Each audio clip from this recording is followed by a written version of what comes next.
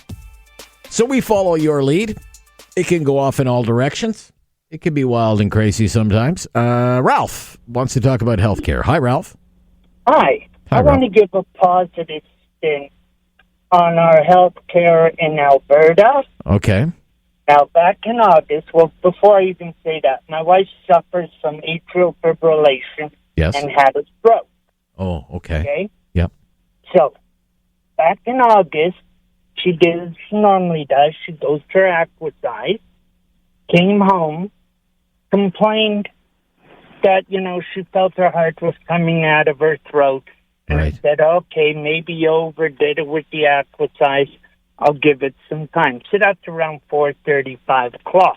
Right. By 11, she was still complaining about it. So being the good husband after 30 years married, I said, okay, you know what? I'm going to calm her down. I'm going to put her in touch with our telehealth from Alberta Health, the 811 number. Okay.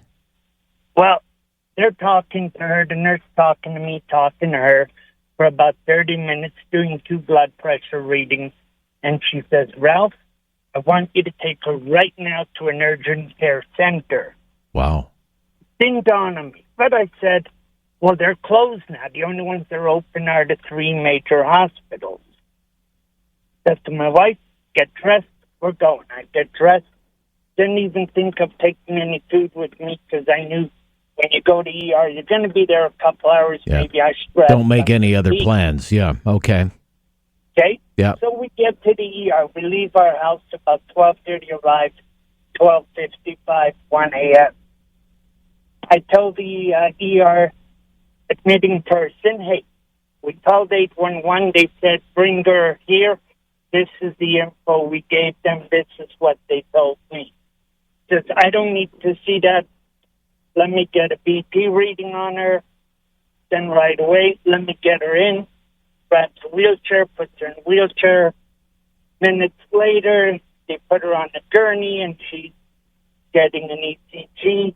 Minutes later, we're in a hospital room. It's not anything special, it's open concept rooms. Okay.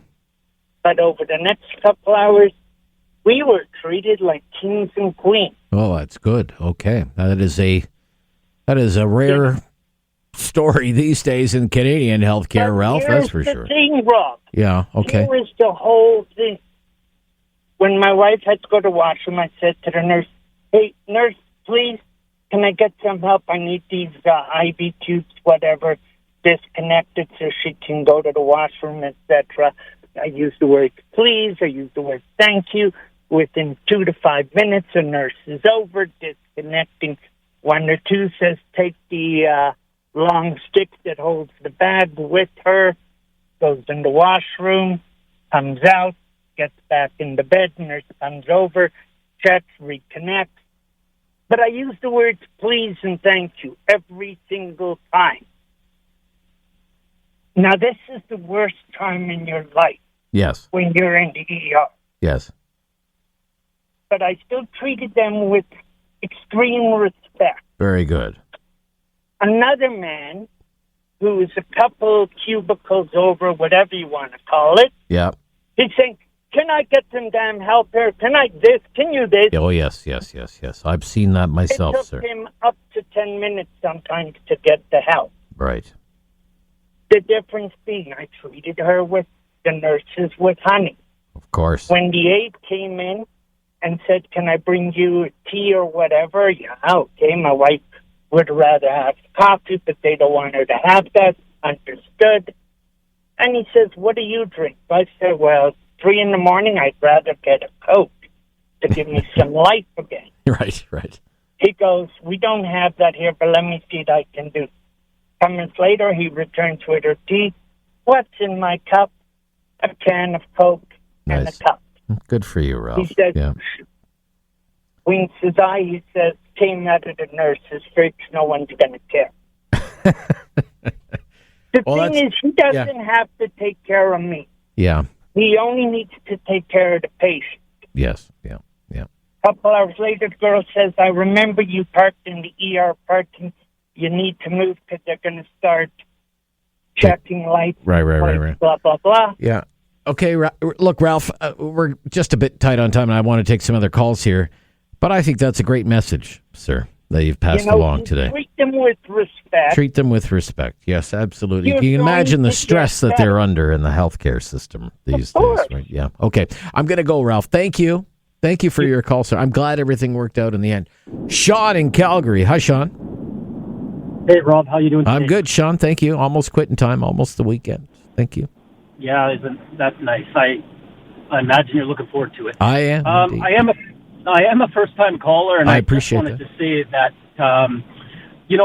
I'm actually calling about the single-use plastic bags more than anything. But I wanted to touch base really quickly and say that I think from your show, which I've only listened to for a few months, I've learned more than I did in the public education system. No, go away.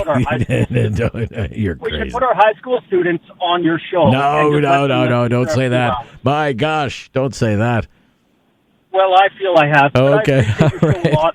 So, Okay. anyways, back to the real issue here. I think the single-use plastic bag issue is, first of all, hypocritical because I just got out of the grocery store. I bought, really? a ready-made salad. That's a single-use plastic. Yeah. They've got these ready-made sushi kits. Oh, yes. That you can just pick up and eat. I mean, everything's a single-use. But the plastic. chopsticks can't be plastic, though.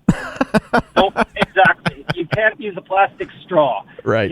So Yeah. I think it's weird, but I think we're really blessed in this country that we even have the ability to talk about an issue like this because look at what's going on in Israel and Lebanon and Iran. And I mean, people are like literally dying day by day. Yeah, And yet here we are in Canada, got environmentalists down our throats. I know. It's a first making us world feel problem. guilty. It's a first world problem. It really is. Yeah. Yeah.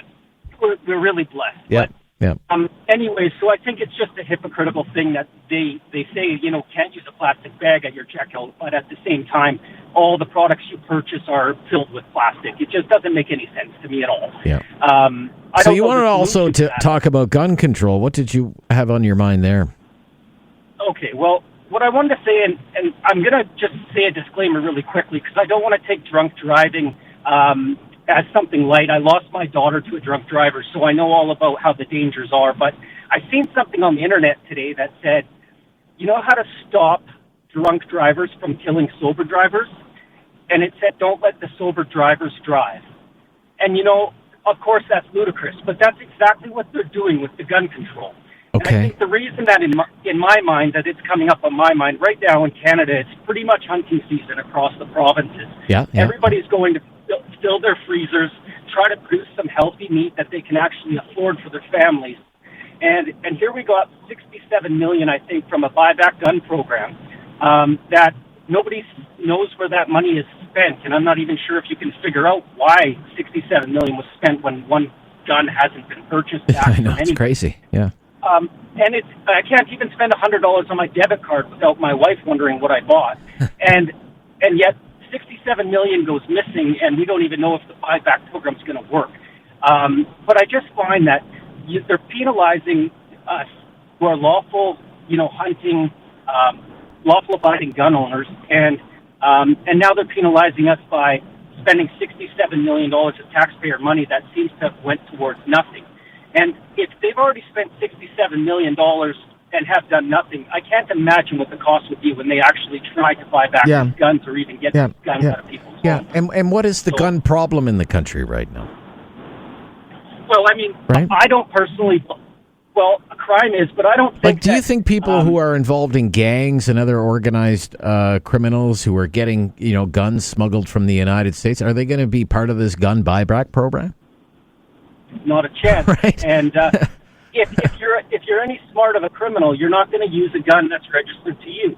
So it doesn't make any sense to me that they can spend this money and this time and effort on something like that. Yeah.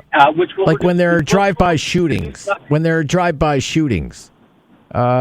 the Vancouver area or in Calgary, or when they're shooting up a Jewish school in Montreal. Do you think the people who are perpetrating those crimes are going to be involved in any kind of gun buyback program run by the Trudeau government? Nope, Like, what are they absolutely doing not. here? Let alone spending $67 million and not buying a single gun. Look, I'm going to get in trouble. I'm a bit over time. I thank you for your call, Sean. Thank you for listening. Thank you for the kind words. Thank you. And thank you that we're 15 minutes to quitting time around here. I'm Rob Snow. This is Talkback. 1-833-668-2577. It's News Radio.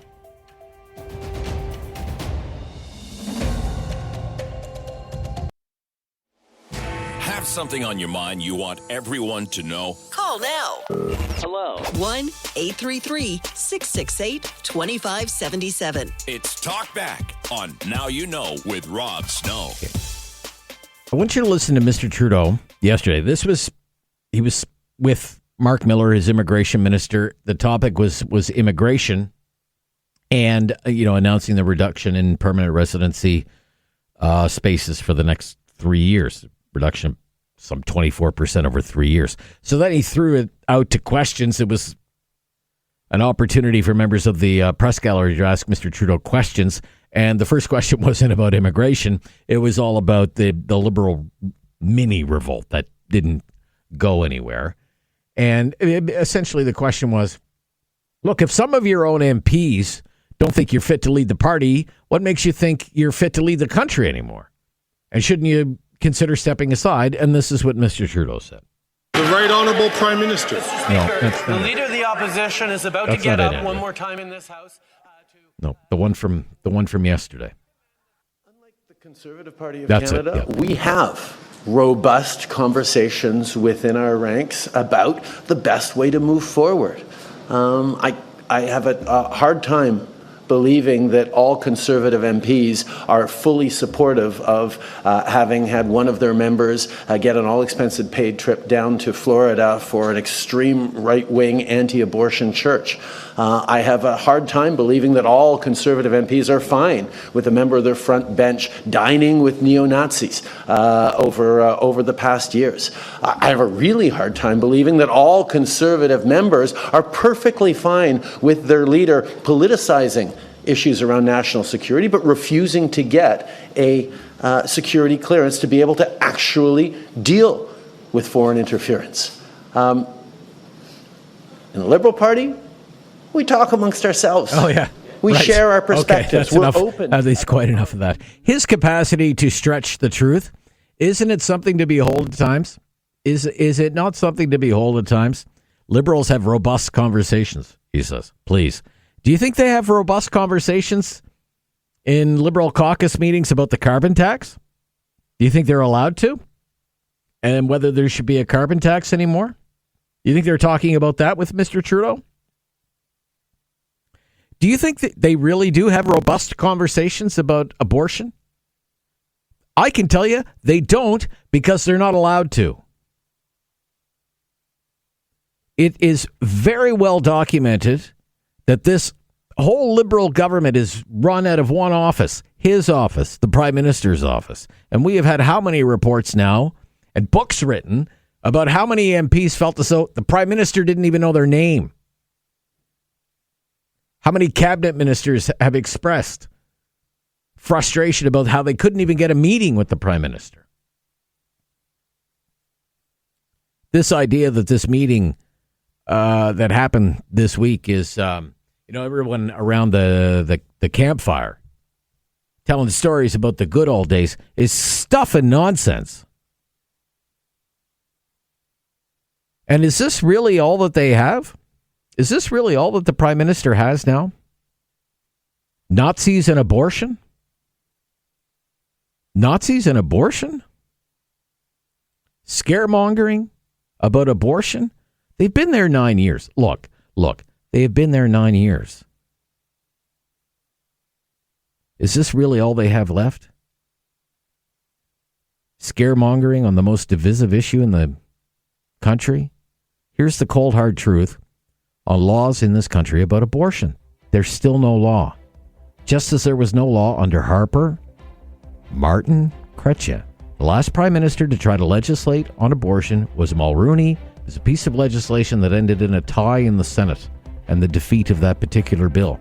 If this government wanted to do more than talk about abortion, it could try and pass a law. It could try and codify it in the charter. It hasn't done any of that. It has done what the 3 previous governments before it did on abortion, which is nothing. They scaremonger because it's all they have left.